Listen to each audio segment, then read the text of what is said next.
Welcome back, everyone. We've got quite the case to dive into today. It's a true crime mystery, and it all starts with a VHS tape, a random VHS tape found on the side of the road. And what a tape it turned out to be. Yeah, seriously. So get this, the story of the Stockton Arsonist. It's a case that really grabbed the nation's attention. It's one of those cases where you really see how chance discoveries, media attention, and good old-fashioned detective work all come together. It's a wild ride. So, okay, picture this. August 1989, Stockton, California. A family's out for a drive when their car overheats. Oh, no. Yeah, not a good start to their day, right?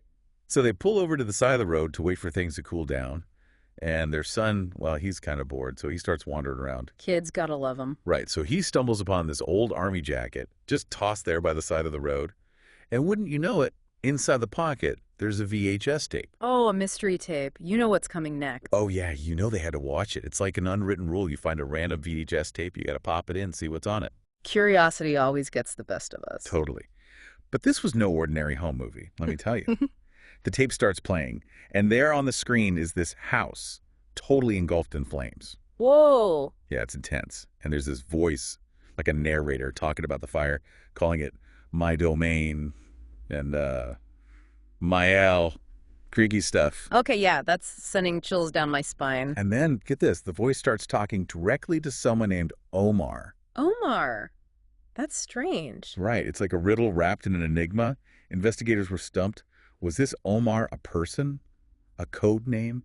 What did it all mean? And you have to remember, this is all happening in the late 80s, a time when, the Satanic Panic was sweeping the nation. Ah, yeah, the Satanic Panic. For those who don't know, this was a time when people were terrified of satanic cults, ritualistic crimes, that kind of thing. It was a very real fear, fueled by a lot of, frankly, misinformation and media hype. Oh, absolutely. I mean, people were seeing signs of satanic activity everywhere. It was like a collective paranoia. So you can imagine, for investigators in that climate, a case like this with a mysterious fire, a strange name like Omar, and, oh, did I mention they found a ceramic skull near where the tape was found? No. Okay, yeah, that definitely adds to the whole satanic ritual vibe. Right. So it's no wonder they started looking into the possibility of a ritualistic motive. I mean, it kind of makes sense given the context of the time. It does, but the problem was, despite all their efforts analyzing the footage, searching for the fire location, you name it, they were hitting dead ends. So they had this creepy VHS tape, a mysterious name, and a whole lot of unanswered questions.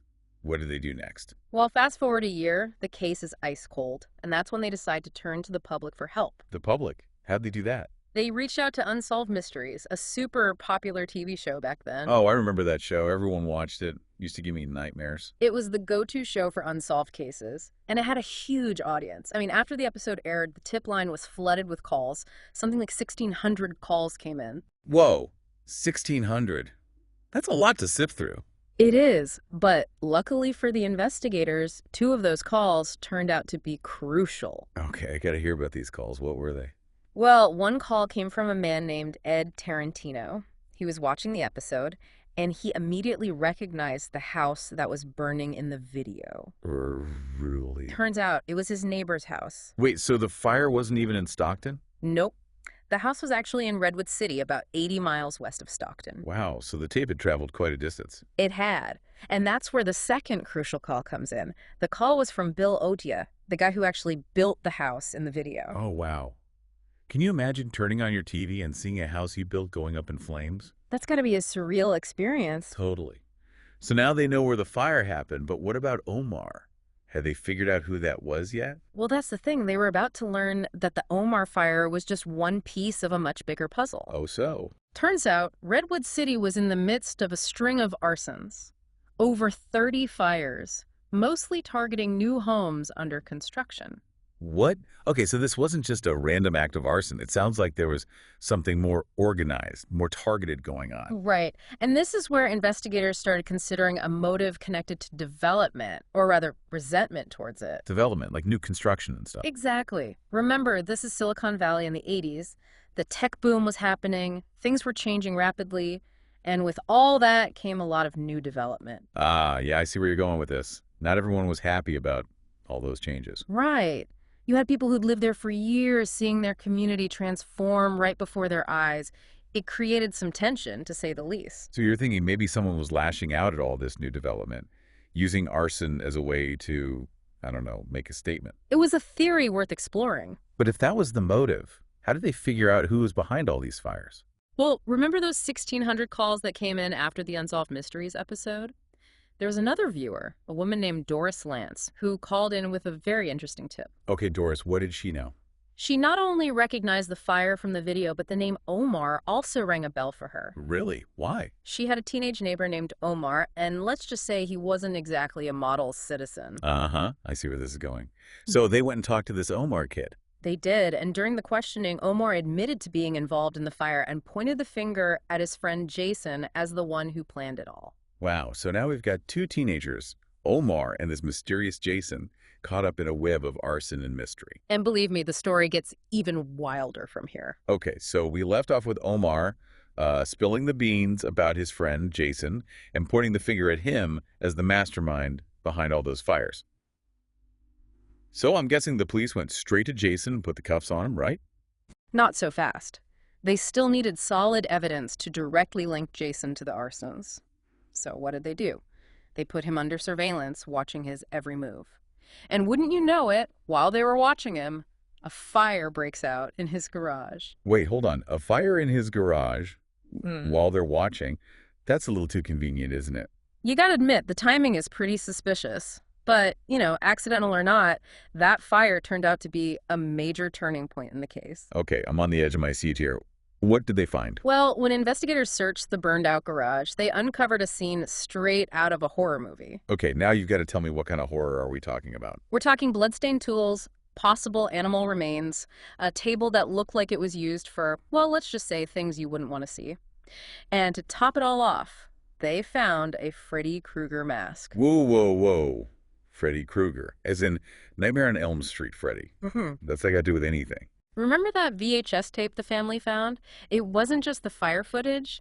There were scenes from Nightmare on Elm Street spliced into it. Yeah, I remember you saying that, but I didn't get the connection. Well, in the movie, Freddy Krueger is burned alive by a bunch of parents seeking revenge. Kind of a dark parallel to the arson case, don't you think? Yeah, a little too close for comfort, if you ask me. Okay, so they've got Jason, they've got the Freddy mask, the creepy parallels to the movie, and all that disturbing stuff in his garage. What happened next? Well, they brought Jason in for questioning, and he cracked. Just like Omar, he confessed. Admitted to setting the fire, to filming it, to being the one behind all those arsons in Redwood City. So they finally had their guy. Mystery solved. Case closed. End of story, right? If only it were that simple. What do you mean? Well, remember those home videos they found at Jason's house? The ones we talked about earlier? Oh, yeah, the disturbing ones. Yeah. You said we'd get back to those. Right.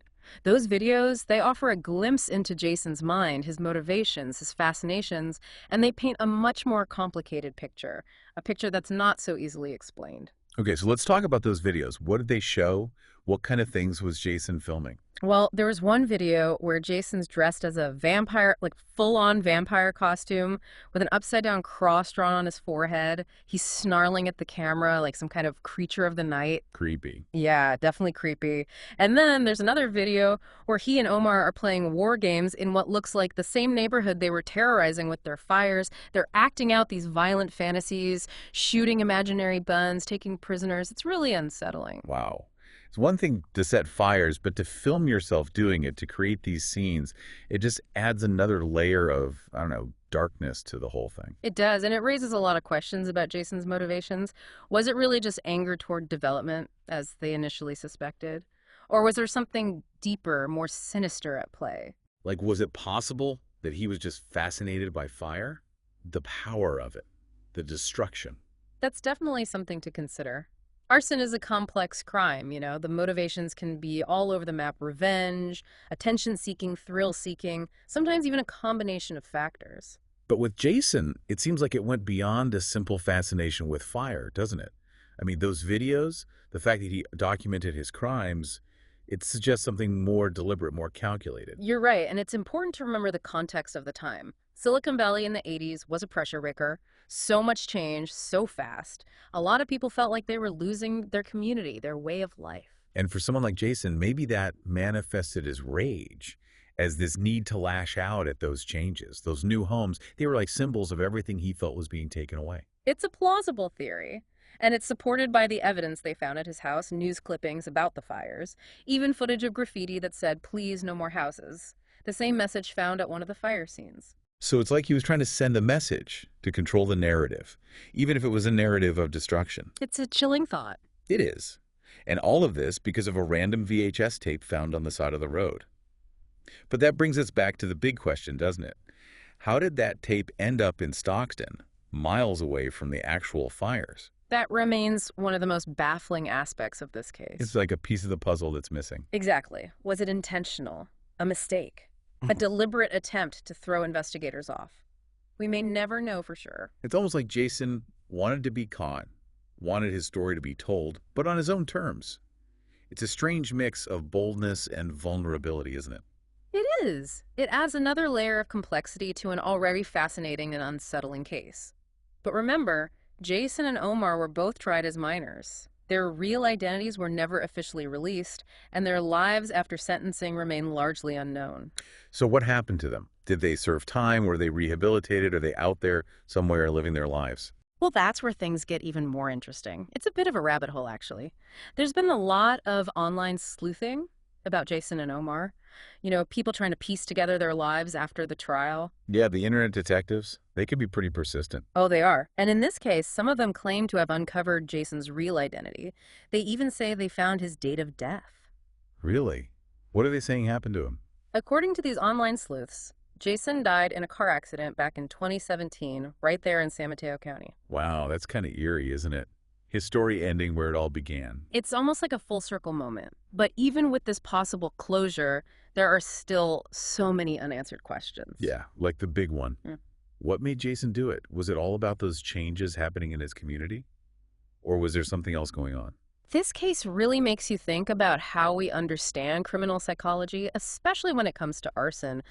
Back in the 80s, the explanations were often a lot simpler. Revenge, mental instability, a fascination with fire. Those are the usual suspects. But it's rarely that cut and dry, is it?